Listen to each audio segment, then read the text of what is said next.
Почитувани граѓани, почитувани новинари.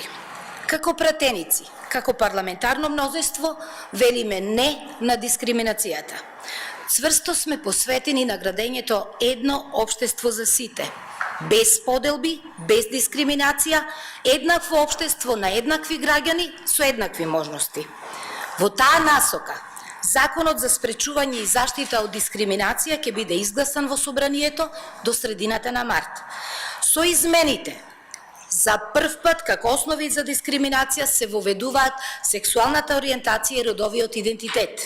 Се додава и нов облик на дискриминација со кој треба да се справуваме, а тоа е сегрегацијата.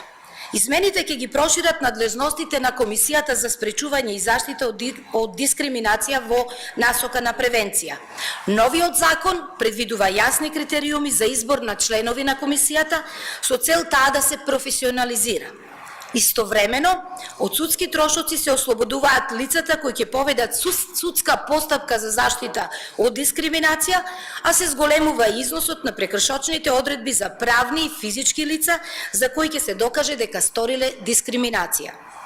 Сдруженијата на граѓани и неформалните групи кои имаат оправдан интерес за заштита на одредена група или се занимаваат со заштита од дискриминација, ќе можат да поднесат тужба ако со постапувањето на тужениот се дискриминирани поголем број лица.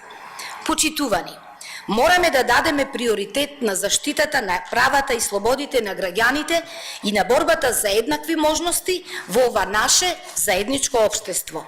Очекуваме поддршка од сите пратеници, без разлика на партиската определба. Продолжуваме заедно со граѓаните, со институциите, да градиме систем кој ќе заштитува од секаков вид дискриминација. Благодарам.